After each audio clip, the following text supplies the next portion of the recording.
Mm. So welcome tonight. I'm going to light a chalice. Lauren, you want to take it away with the chalice lighting? Yes. Covenant lies at the heart of our faith, a shared agreement on how we should be together. Our religion is made from an ongoing, interlocking, and organically growing series of promises we make with our communities, congregations, and the world. Awesome. Thanks, Lauren. So I am here with the Learning Associates and special guest Myra Eves, and we are recording Myra Aronson. Myra Aronson, sorry, love. We're recording this conversation tonight about the Article 2 Commission, which is happening at the UUA.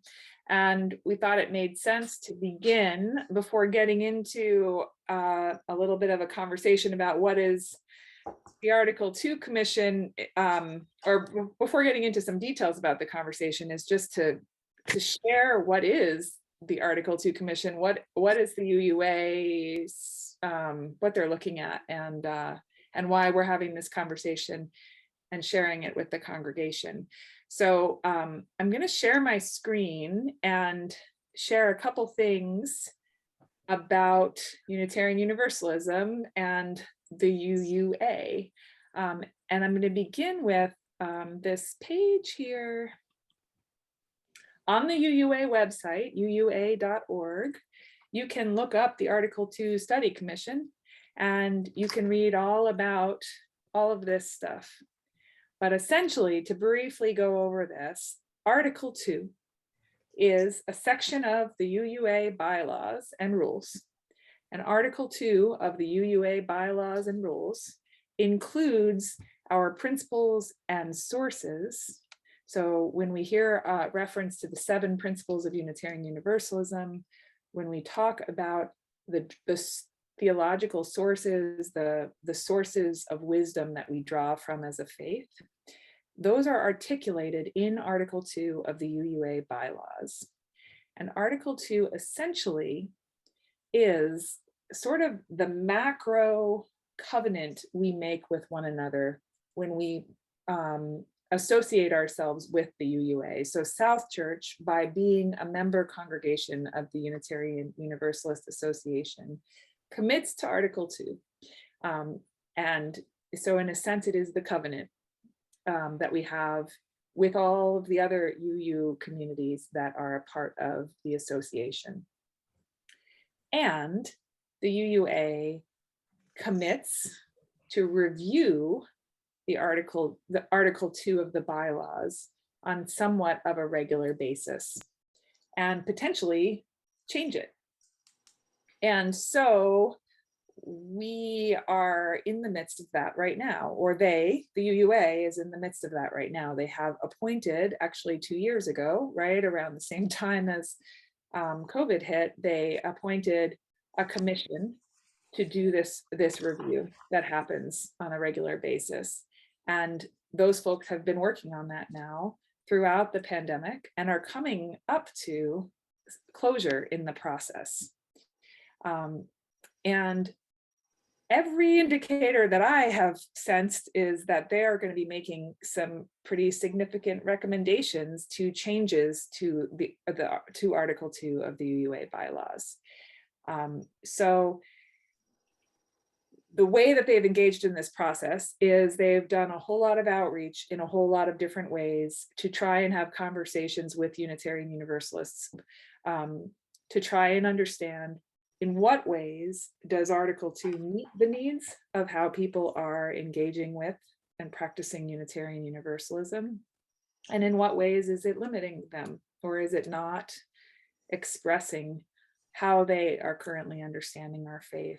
And they've been trying to gather that information to help inform the recommendations that they make that they'll be sending to the General Assembly, which is essentially the annual meeting of Unitarian Universalist Association. So before we end this recording today, I'm going to share a link. I will figure out a way to share it so you can see it. because there is a survey happening right now online, a Google form survey that you can fill out as a Unitarian Universalist, to share your thoughts around what you would like to see in this process be lifted up, or any suggestions that you have.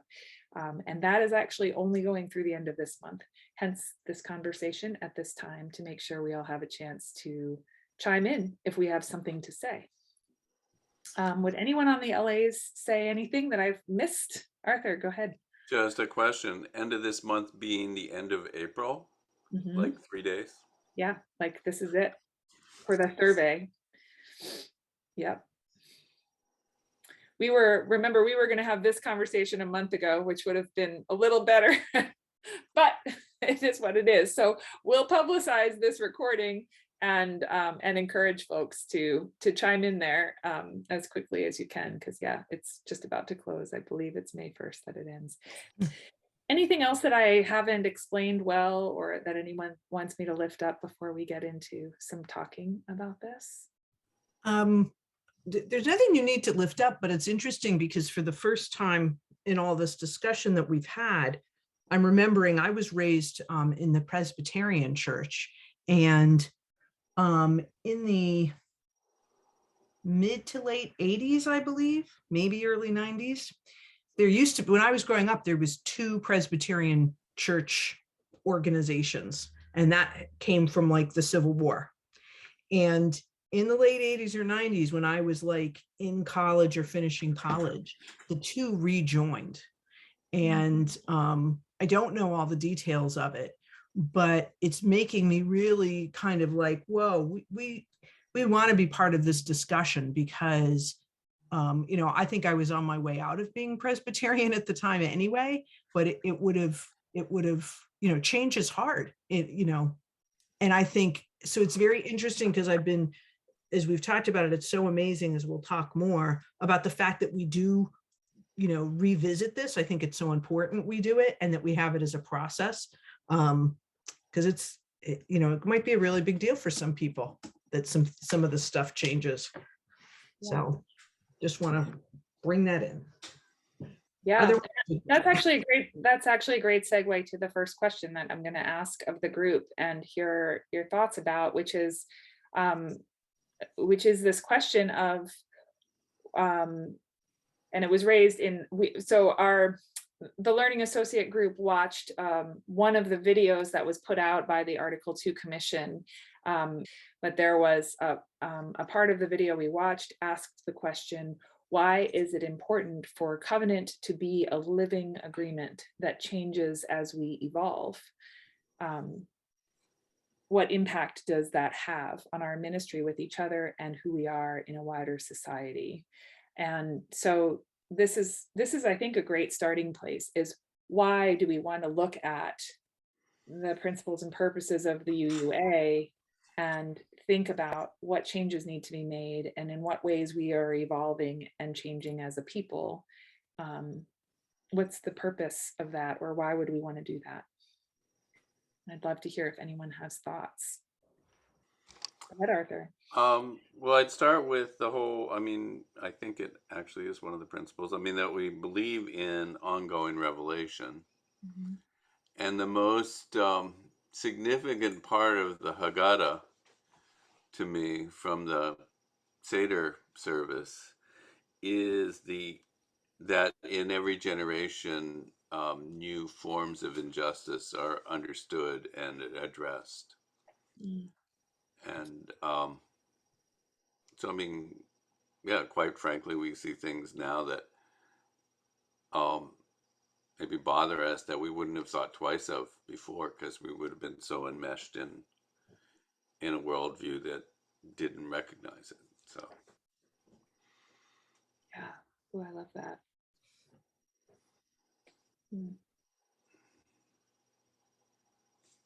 I think, society changes and the world changes and we change.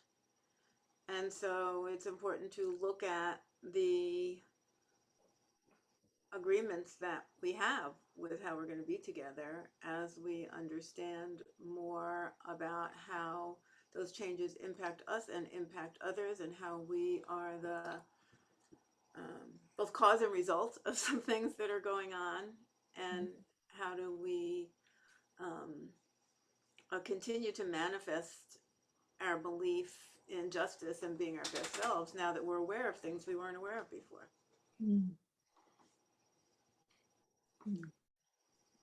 Thanks, Myra. I think there's a lot to learn in making sure you have these conversations regularly.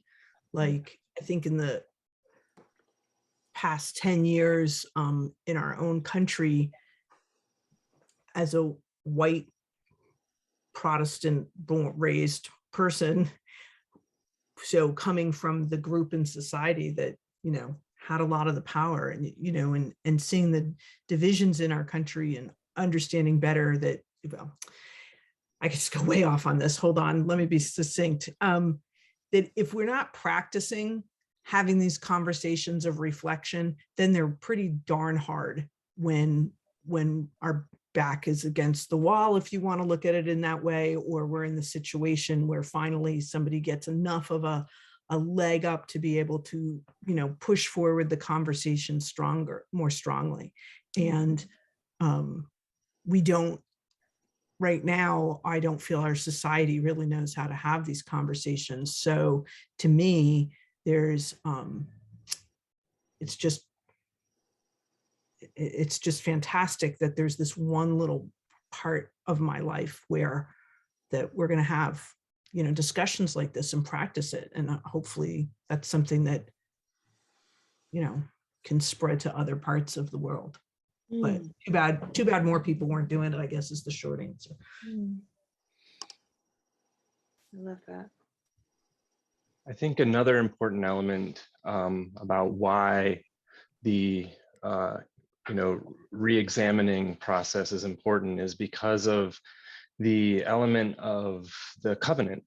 The UUA's Article 2 commission that is working on this, they've posted a couple of videos of discussions that they've had, and it's been largely around covenant. And so not only is it to do with UU identity and what we all agree that we are about, but we also have this element of the covenant between us, you know, among us, and we're part of that covenant, and we have to re-examine these things in order to keep that covenant firm and true to who we are and what we're about, and also just to turn back to the covenant. So that's, I think, a big part of the reflecting on Article 2. Yeah. What will you say a little more about turning back to the covenant, Brian? Well, just that you know, a covenant isn't, I don't think, is something that you can set and forget. You know, I think it's similar to a constitution. You know, you can't just write it and then I don't believe that you can just let it sit there static and rigid. It's got to be supple and flexible to who we are.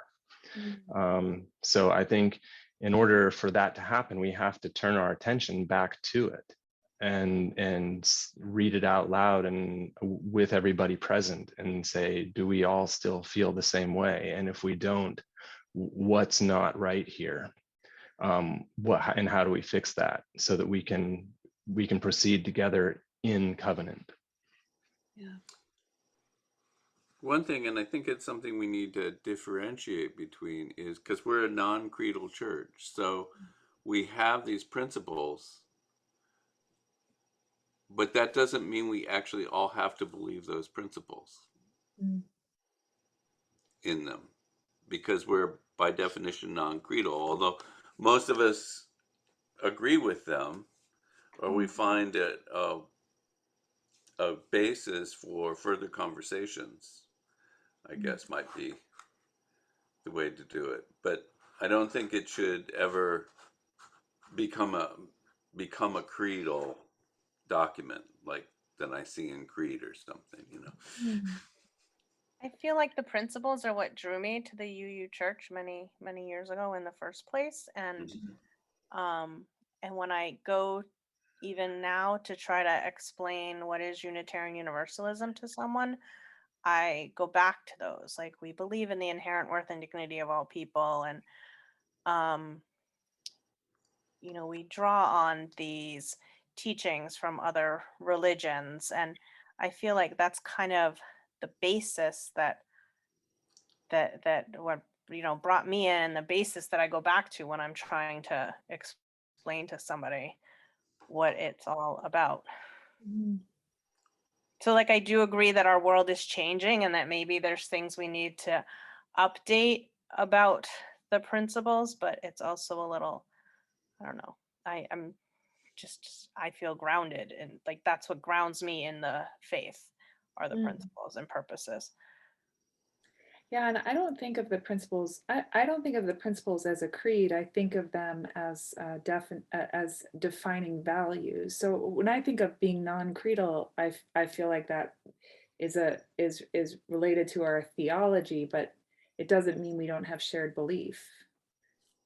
So it's interesting, Arthur. I would love to talk more about that. Of like, what do we all agree on?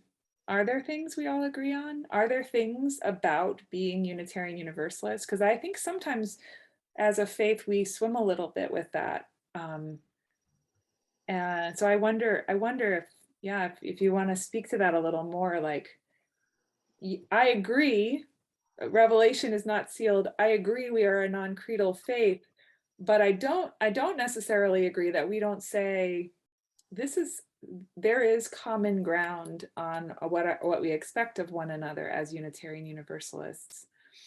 So I would start with like the first principle and go the worth and dignity of all human beings.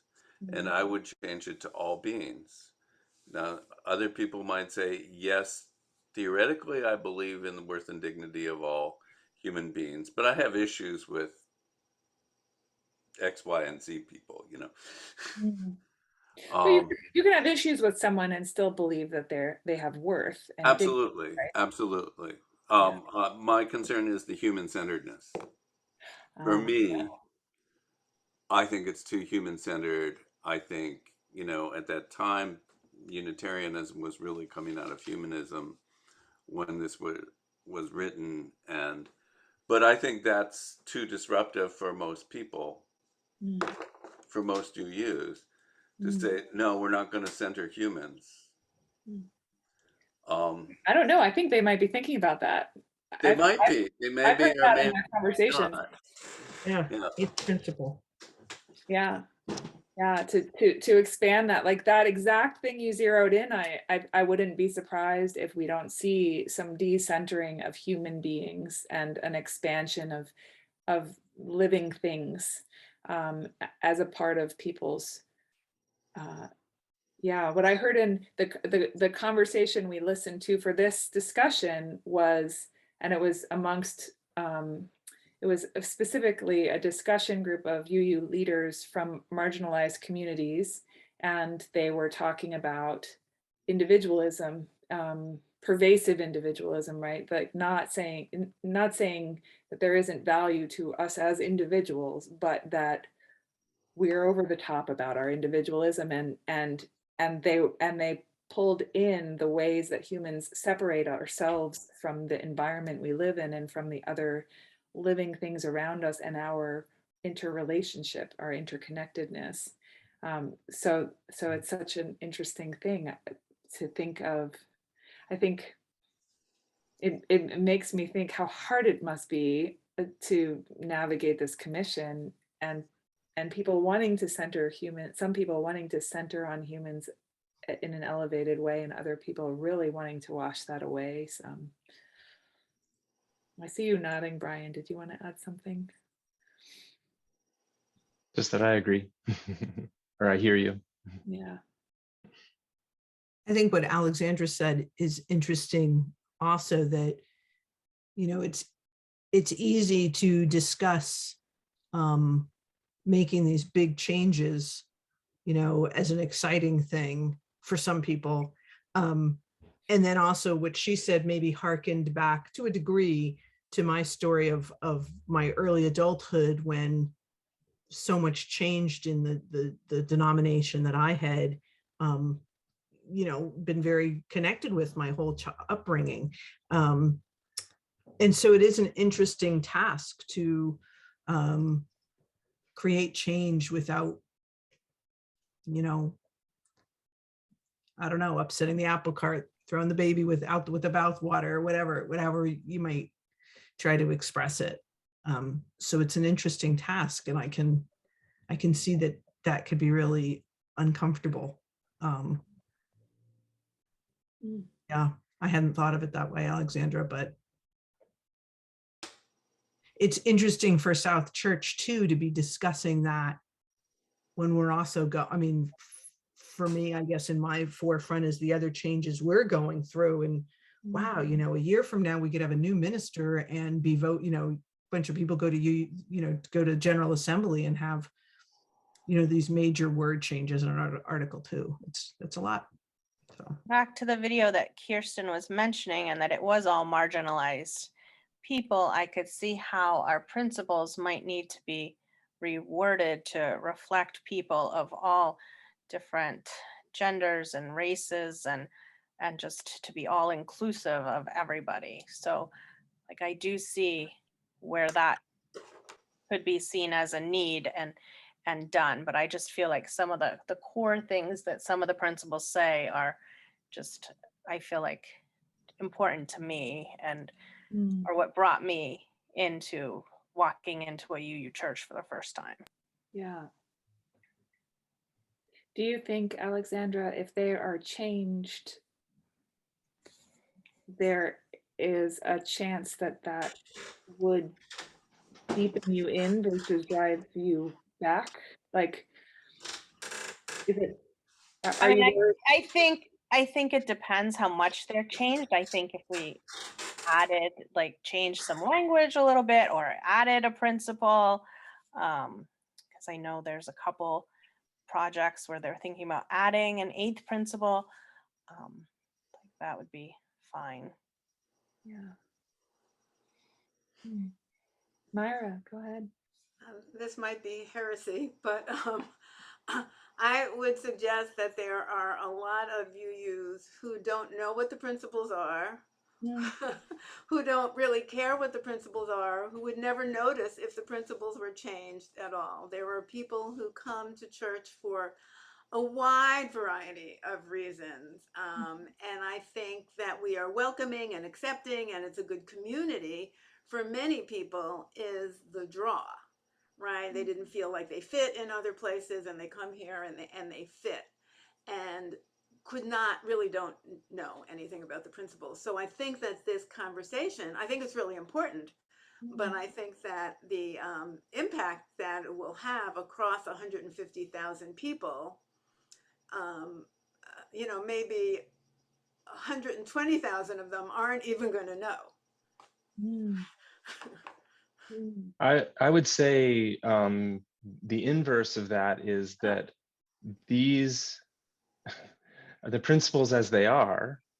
I don't know, I can't imagine how we could stray too far or completely overhaul these. They're pretty solid how they are. And I think what we're probably headed for, and this is just my own, impression, we're headed from some minor nuance kind of tweaking, like along the lines of what Arthur suggested. There is nuance and subtlety, but it's important. The difference between the inherent worth and dignity of every person versus the inherent worth and dignity of every living thing, every living being. That's subtle and powerful. And I think that's the kind of thing that we're doing with this. I can't imagine that anybody would come in with like, we need to add something about, Pluto. What happened to Pluto? Let's bring Pluto back in, I don't think there's going to be radical change. There might be radical deepening of what we're already doing, but not radical change or departure.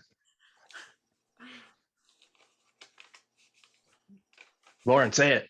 No, I wanted to make sure because I'm like all excited. I don't want to jump in on things. So the words may not change radically,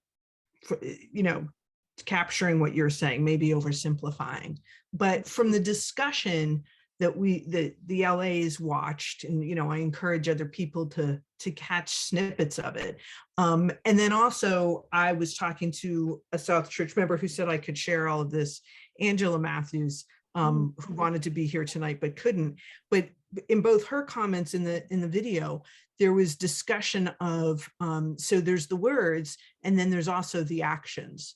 And I feel like the video discussion of these leadership was referring to, they didn't say it specifically, and I'm only, can be so articulate about it, but the UUA and UU churches have gone through a lot in the past few years of really having to look at themselves and look at their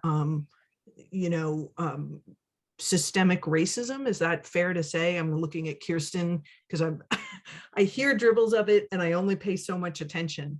And so I'm just realizing that the process of this, if Brian is right, and maybe the words don't change a whole lot, the discussion, hopefully, from what I was hearing, will change the way we act on those words.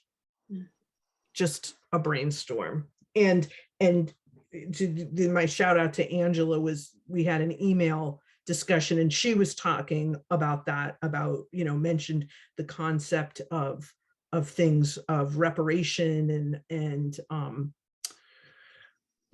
looking at ourselves in our past and then naming that and trying to move forward. She wasn't specific to the UUA, but more about her role in her Black Lives Matter work and the Black Heritage Trail work. So just an interesting comparison. Yeah.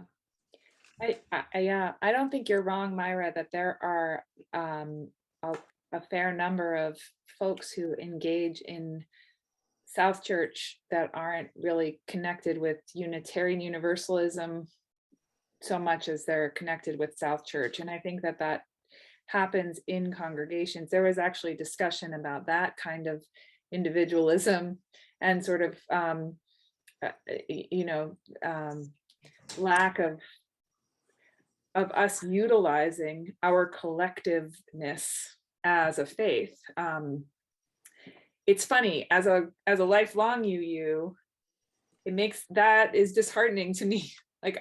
Because I really, not in a way that, not in a surprising way, I'm conscious of it, but it's something that I wish wasn't so true about our faith community, because I believe that Unitarian Universalism has the potential to be transformative in the world.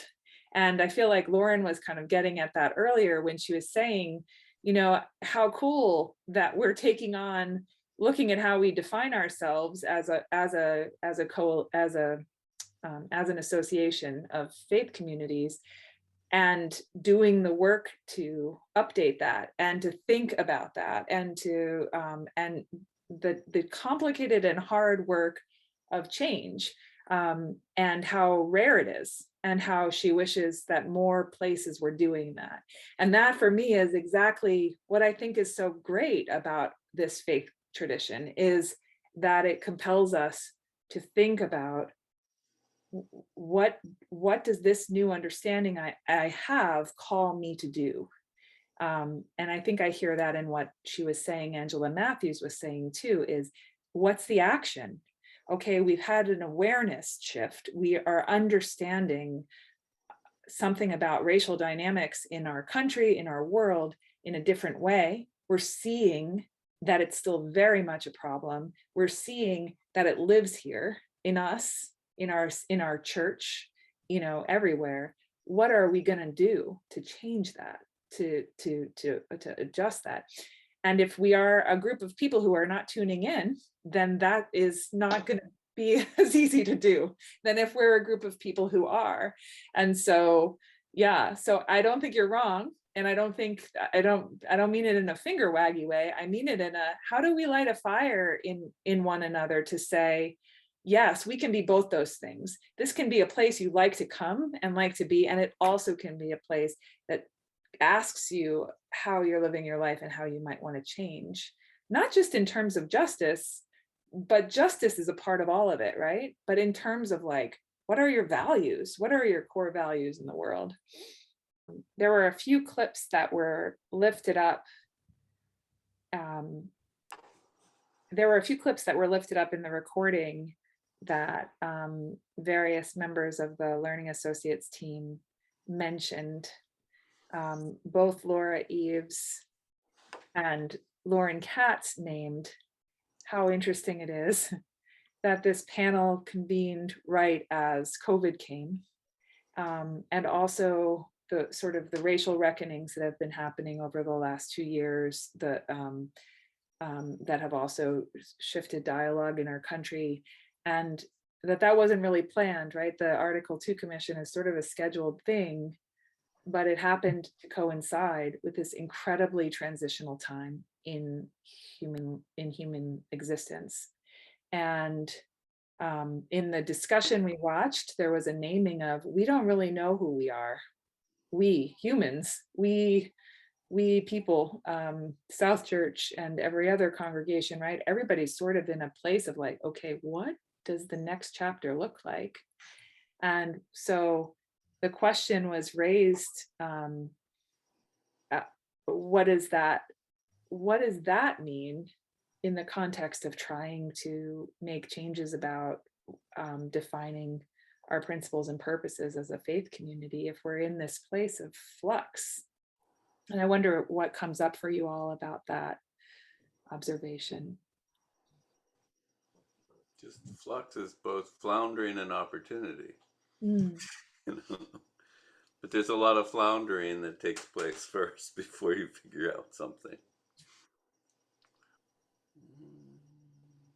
I thought to some degree that there's a benefit in that flux and that not knowing who we are, you know, with everything having changed, that if everybody were all settled in, it might be harder to make the change. Like some stuff has happened that helped us open some windows. And if I'm correct me if I'm wrong, but I believe that the last time the Article 2 Commission was brought up was, see, I forget when, but it was only brought up maybe 1 or 2 other times since the UUA became a whole association, and that they did the Article 2 Commission study and they made little to no changes. Yeah. So it's, it would be interesting to know how everybody was just like, oh, everything's fine. And so it was harder, I don't know. Yeah.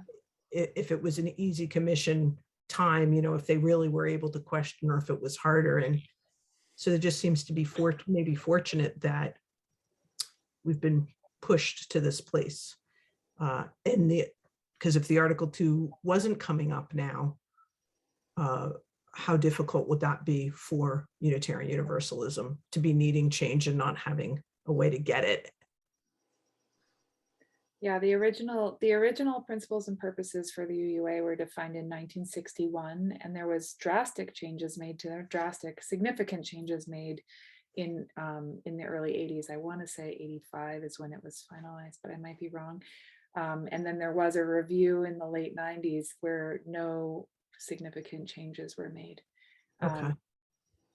And so, yeah, we sort of skipped an opportunity to do some adjusting. And yeah, I wonder too, I wasn't very tuned into what was happening with the Article 2 Commission at that time, but I'm curious what the vibe was, or what, if there were recommendations and they didn't do it, or I don't know that history. Yeah. Reverend Michael Slack was one of the participants in the video, and he spoke about not needing inclusion, needing radical welcome. He sort of, it was making a distinction. And again, this is about that subtlety of language of as a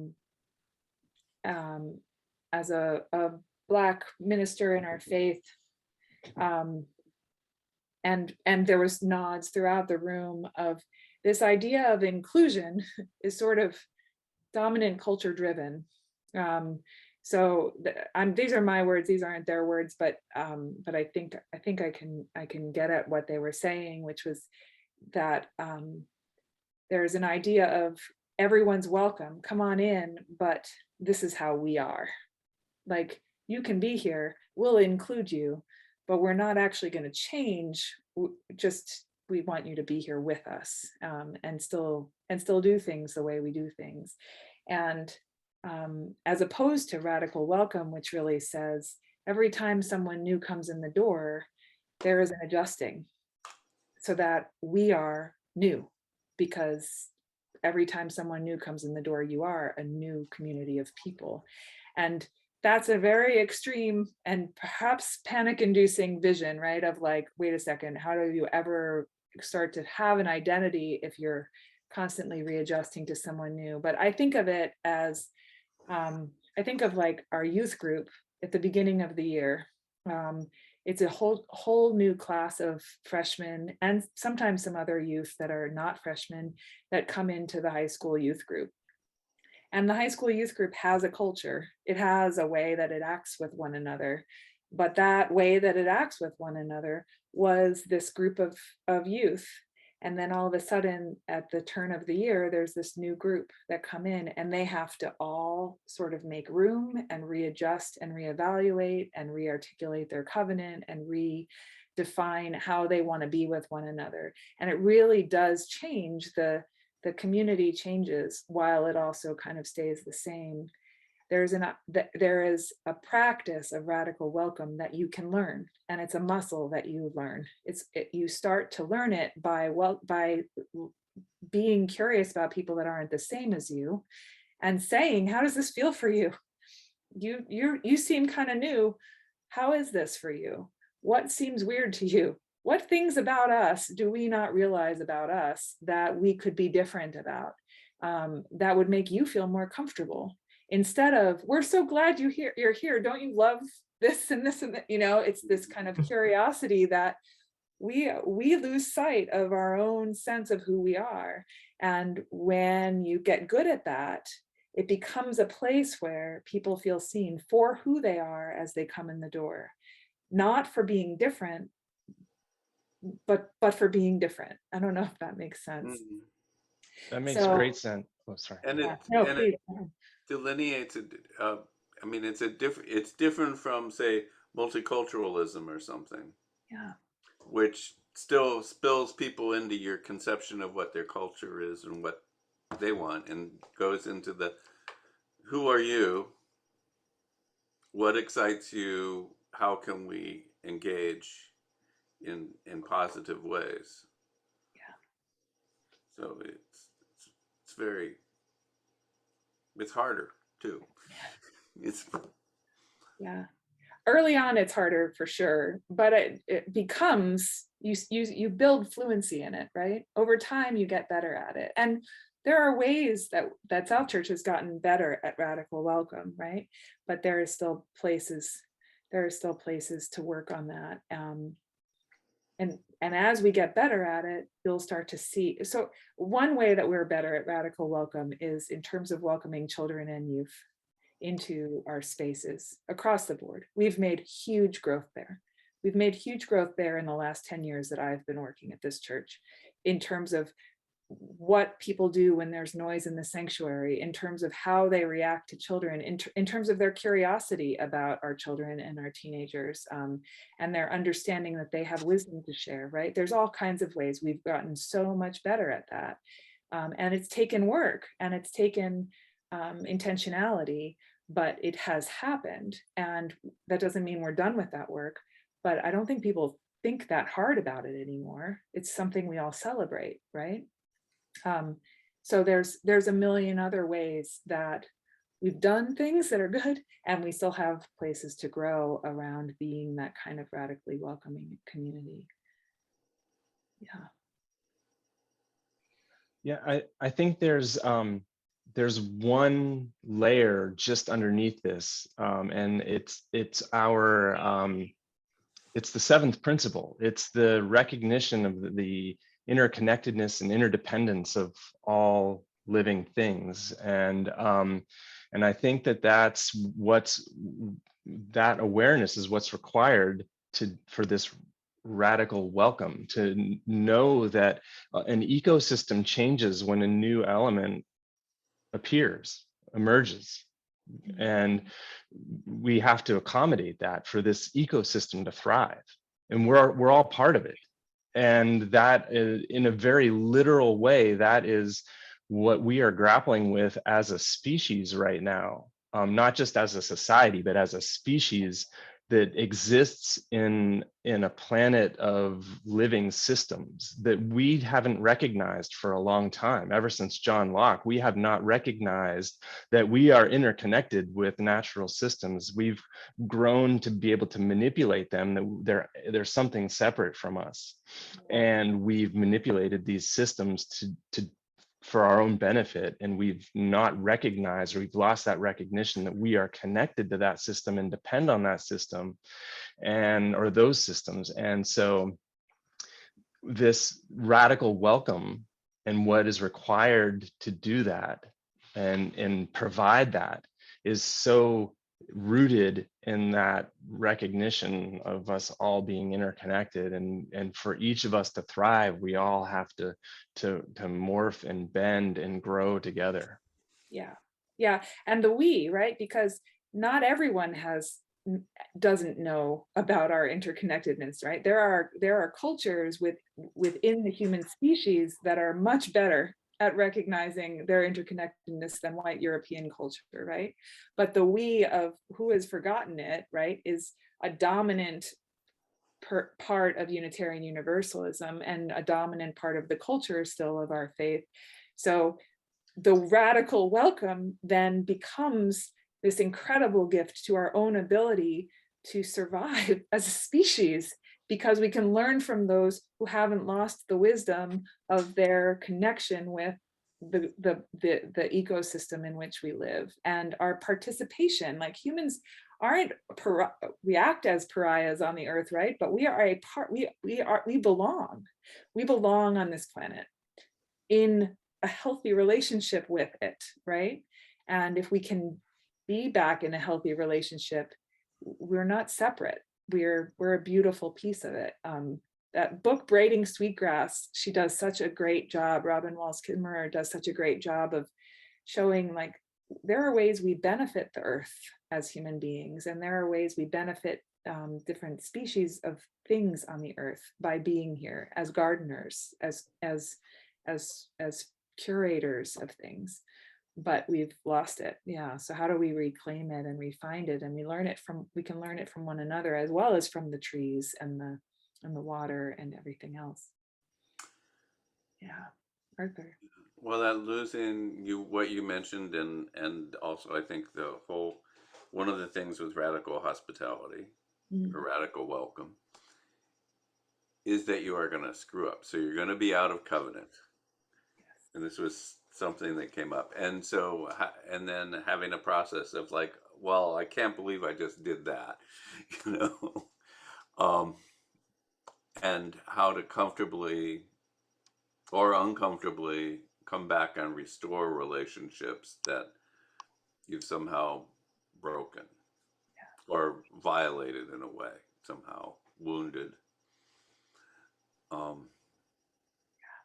So I think that's an important part of that.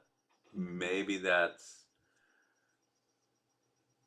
not in the rethinking of it. Maybe it should be in sources. One of our sources of wisdom is the things where we've messed up and figured out how to fix it. I love that. I would love to see that in our sources, our mistakes. And oh God. Wow. Preach it, Arthur. It's really good. I can't remember if it was mentioned, and I don't know the Article 2 off the top of my head, but does it include, in essence, what Arthur's saying of like we have our covenant of right relations at South Church. Is there part of Article 2 that discusses what to do when we mess up? Because I remember, and it's even in our notes for the LAs, that a couple of us had raised that up that one of the people in the video we watched, Elizabeth Foster, had raised that a big part of being in covenant is that you're going to be out of covenant sometime. We're human beings. And so how do we call each other back? I thought that there was mention that was already part of it, part of Article 2. I will show you. It's interesting too, because like you see this section here, you could imagine that they might change that word based Yeah. on the conversation we've just had. So I'm going to scroll up slowly. I know someone watching this recording won't be like, what? Go ahead, Arthur. No, I just said we'll get dizzy. So it starts with the 7 principles, right? It says we covenant to affirm and promote, and runs through the 7 principles. And then the living tradition, which we share, draws from many sources: direct experience, words and deeds of prophetic people, the wisdom from world religions, Jewish and Christian teachings, humanist teachings, spiritual teachings. I'm glossing over it. Grateful for religious pluralism, which enriches and ennobles our faith. We are inspired to deepen our understanding and expand our vision. As free congregations, we enter into this covenant, promising to one another our mutual trust and support. But I don't know that it articulates what to do when you fall out of covenant to get back in, like a covenant of right relations in a sense, right? Right. And there's little hints like promising one another our mutual trust and support. One could infer that means we're going to support each other when we mess up, but it's not explicit. Right. So just interesting. Yeah. So I'm mindful that we're coming close to the close of our time. I'm curious about something, and Alexandra, I'm not putting you on the spot, but feel free to speak if you have thoughts.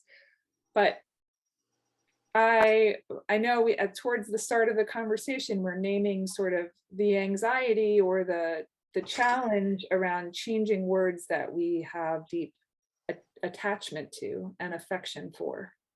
And then we've talked about some ways in which we might be better it might be helpful to be more precise about our language around some of these ideas that we've been just touching briefly on. Has that conversation at all affected that anxiety in any of you? And again, Alexandra, feel free to start if you want to speak to that, and you don't have to if you don't. Anyone have thoughts on that, of like talking about these little ideas of like putting in what we do to restore a relationship, a commitment to that, or putting in a commitment to learning from our mistakes as a part of our sources or something like that? Does that feel exciting? I guess my question is, does it feel exciting to you that we might be on the verge of having some new meat to chew on? It's a terrible analogy. I know we're supposed to be vegetarians. I'm sorry. some new, this.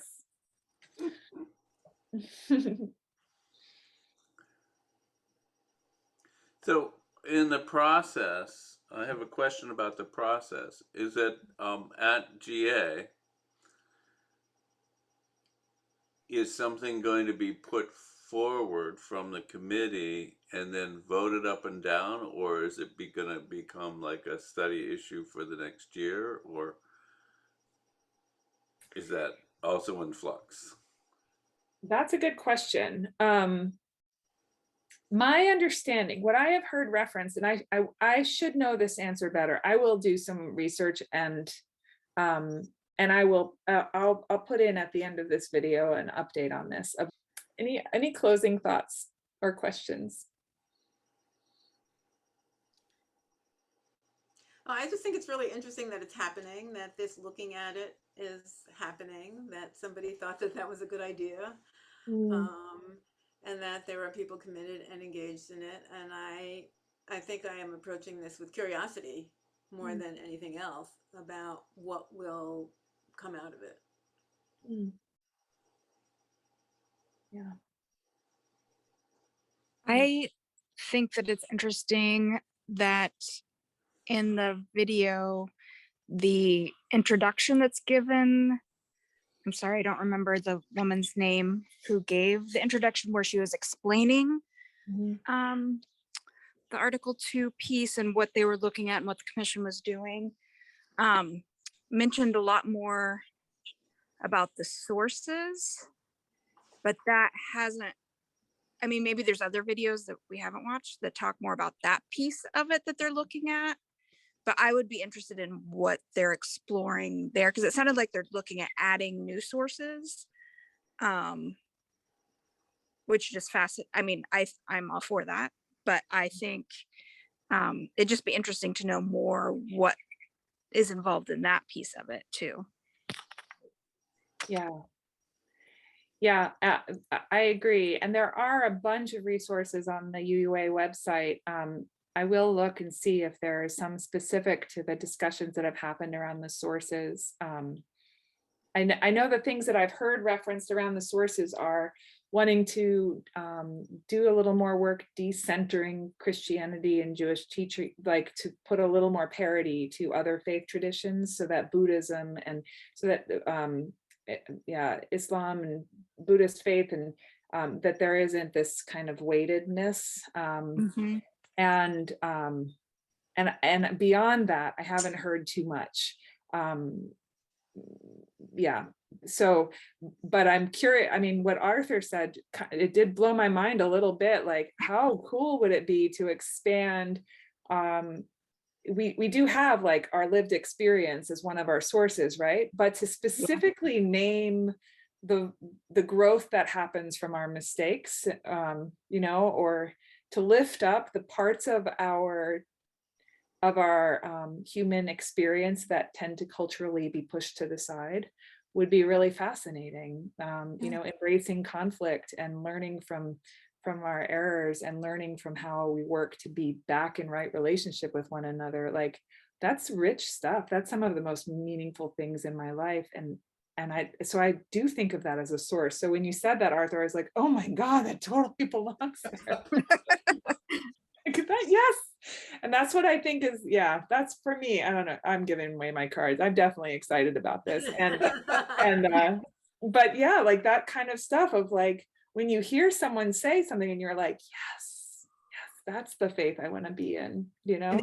And isn't that, I mean, again, going back to my limited knowledge on what the UUA, the organization, has experienced, and then maybe some specific UU leadership and UU churches, you know, have learned a lot in the past. You know, there was, you know, some controversy that ended up in publication of, you know, things that weren't handled right, and isn't part of the discussion that we watched was referencing that. And so isn't that exactly what Arthur's saying? I mean, to me, I think that's huge. So Yeah. Also, I guess you could say, although it's more couched, I mean, you could say confession is a way to get at that. And the Jewish New Year kind of thing. Those are other, I mean, it's clearly a fundamental religious requirement, maybe that we've been deficient in. Yeah. Yeah. And that very thing of like, it's in there. If you dig for it, it's in there. It's in Judaism. It's in, you know, versus things being explicitly named is an interesting, you can't name everything, but also some things you want to harvest out and really hold. So really fascinating. Okay, I'm going to ask everyone to think of one word to close our conversation tonight. Whatever word or phrase, you can break the rules here you use. You can say 3 words if you have to. So I'm holding our chalice. When you feel ready, share your word or words. And we'll wait for everybody to close.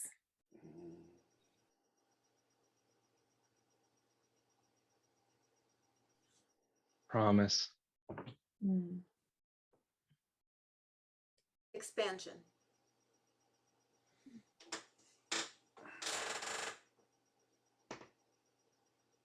Growth.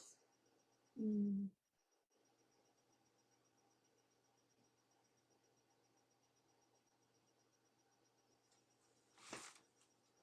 Progressing. Mm.